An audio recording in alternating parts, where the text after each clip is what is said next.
Entre les forêts du massif des Maures et la plaine, une mosaïque d'habitats très variés, des ruisseaux et des mares temporaires, un espace menacé par l'expansion humaine et qui a justifié la création d'une réserve en 2009. Au niveau écologie, on est ici sur des substrats très imperméables, on appelle du grès ici, qui est rouge, orange, avec pas mal de petites mousses qui permettent d'avoir des micro-écosystèmes. Ça veut dire qu'on a un réseau de ruisselets qui percolent et qui suintent là-dedans. Des ruisselets qui sont très pauvres en matière organique. On appelle ça oligotrophes. Et bien là-dessus, on a des plantes extraordinaires, variées, beaucoup d'affinités nord-africaines et de goûts très rares en Europe.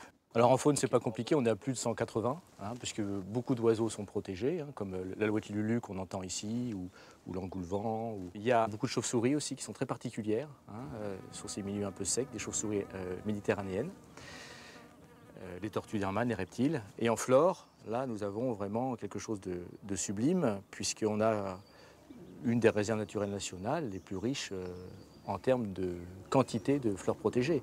54 espèces végétales sont protégées sur les 5276 hectares de la plaine des Maures, de la réserve.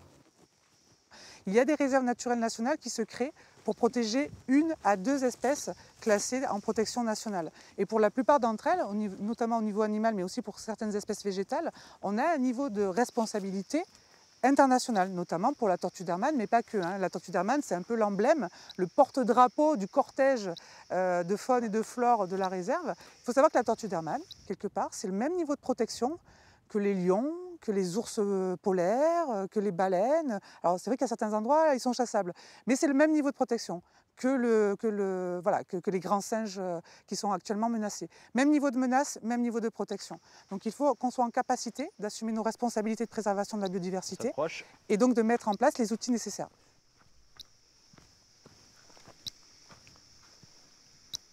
Trouvé. Ah ben voilà, petite mère.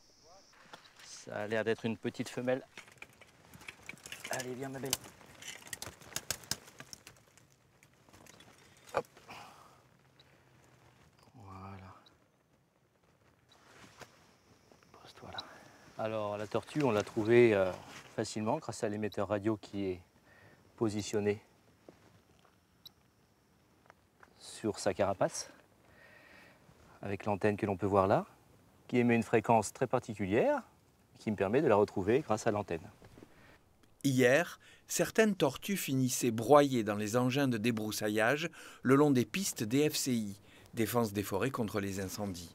En suivant certaines tortues témoins, pour connaître leur lieu d'hibernation, on organise désormais un nettoyage manuel. Alors cette tortue, elle est intéressante parce qu'on voit qu'elle a été mâchouillée. C'est pas joyeux pour elle, donc un chien a dû la grignoter. Les chiens sont autorisés mais en laisse, parce que les chiens grignotent les carapaces des tortues. Donc celle-ci, elle s'en est bien sortie. C'est juste les marginales qui ont été croquées. Mais par exemple, si un chien, aussi gentil soit-il, prend une carapace par la dossière, la croque, les jeunes tortues ont les carapaces plus molles et peuvent perforer les poumons qui sont juste dessous. Et après, elle va mourir dans son coin. Donc là, on m'a signalé un groupe de randonneurs sur la piste du Rocarin. Ce que je te propose après, c'est de partir. C'est vrai qu'il peut y avoir une contradiction entre le fait qu'une réserve naturelle nationale, c'est un des plus hauts niveaux de protection réglementaire pour protéger des sites, mais c'est à la fois un lieu ouvert au public, aux différentes activités qui s'y déroulent. Parce que historiquement, l'humain vit ici depuis très longtemps. Il y a quand même des choses qui se sont passées malgré tout de positives pour les milieux. Donc il y a cette historicité à prendre en compte pour concilier en fait les enjeux et pour que les gens, les acteurs locaux, les visiteurs s'approprient aussi ce périmètre comme un périmètre durable de protection. Donc ces lignotubères, il ne faut pas les confondre avec des petites boules de gale qui peuvent se mettre en place sur les arbres mais de manière plus haute. Un Donc là, détail, des coordonnées, un commentaire. Rendez-vous dans la prochaine émission et sur le site de Priori Terre.